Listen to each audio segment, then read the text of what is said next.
আসসালামু আলাইকুম, সবাই কেমন আছেন? আশা করি আল্লাহর রহমতে অনেক অনেক ভালো আছেন। তো ফ্রেন্ডস, আমি আপনাদের মাঝে আজকে এমন একটা ভিডিও নিয়ে এসেছি যে ভিডিওর মাধ্যমে আপনারা অতি সহজে শিখতে পারবেন যে এত কষ্টের বিনিময়েও আমরা কি জন্য আমাদের চ্যানেলের মোটিভেশনটা হারাই। তো সেই নিয়ে আজকে আমার এই ভিডিওটি। তো ফ্রেন্ডস, আপনারা দেখছেন স্মার্ট লেকচার এম চ্যানেলের সাথে আছে আমি মেহেদী হাসান মাহরুফ। তাহলে চলুন কথা না বলে আজকে ভিডিও শুরু করা যাক।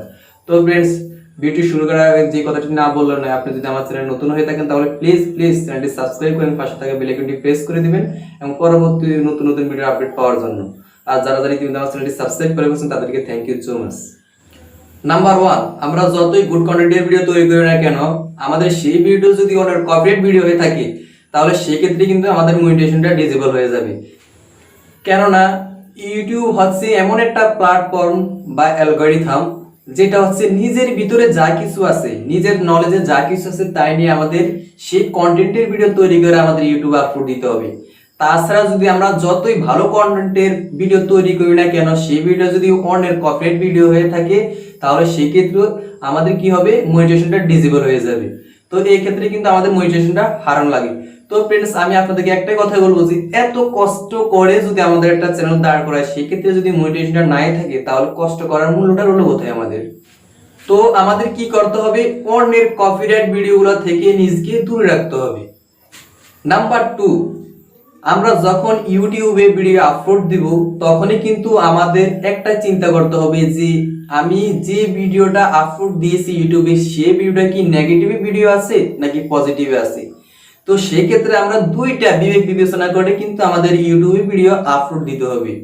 এছাড়া যদি আমরা পজিটিভ থেকে যদি নেগেটিভে চলে যাই সেক্ষেত্রে কিন্তু আমাদের মনিটাইজেশনটা ডিসেবল হতে পারে বা চ্যানেল সাসপেন্ড হতে পারে। কারণ ইউটিউব চায় না যে কোনো খারাপ মানুষ বা খারাপ ব্যক্তি ইউটিউবে কাজ করুক। নাম্বার 3, আমরা যখন ইউটিউবে ফেস স্ক্রিন ভিডিও তৈরি করি তখনই আমাদের যে অডিয়েন্স আছে তাদের সামনে কিন্তু আমরা ভালো ভালো কথাগুলো বলতে হবে। এছাড়া যদি তাদের উদ্দেশ্যে কোনো খারাপ মন্তব্য বা বাজে কথা বলে থাকি তাহলে সেক্ষেত্রে আমাদের মোটিভেশন হারাতে হবে এবং চ্যানেল সাসপেন্ড হওয়ার সম্ভাবনাটা বেশি থাকবে। নাম্বার 4, আমরা যখন ইউটিউবে কোনো ভিডিও আপলোড দেই তাহলে আমরা সেই ভিডিওর জন্য কিন্তু একটা নির্দিষ্ট একটা থাম্বনেল তৈরি করে থাকি। তো সেক্ষেত্রে আমাদের লক্ষ্য করতে হবে আমাদের ভিডিওর সাথে কি আমাদের থাম্বনেলটা কি সঠিক মানায় কিনা। অর্থাৎ আমরা যে কন্টেন্টের ভিডিও তৈরি করি না কেন সেই কন্টেন্টের কিন্তু থাম্বনেল আমাদের ইউটিউবে পেশ করতে হবে। তাছাড়া যদি আমরা মনে করেন যে অনেক অনেক ভিডিওতে দেখি যে থাম্বনেল আছে সাইলিয়ন, যখন ক্লিক করি তখন হয় মোশাররফ করি।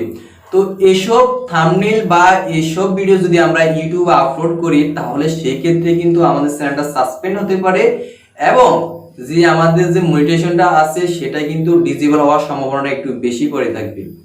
তো ফ্রেন্ডস, আমার এই 4টি কথা যদি আপনারা পরিপূর্ণভাবে মেনে চলেন তাহলে আশা করি আপনাদের চ্যানেল কখনো মনিটাইজেশনটা হারাবে না এবং চ্যানেল কখনো সাসপেন্ড হবে না। তো ফ্রেন্ডস, আমার যদি ভিডিওটি আপনাদের কাছে ভালো লেগে থাকে তাহলে প্লিজ অবশ্যই সাবস্ক্রাইব করবেন এবং পাশে থাকা বেল আইকনটি প্রেস করে দিবেন পরবর্তী নতুন ভিডিওর আপডেট পাওয়ার জন্য।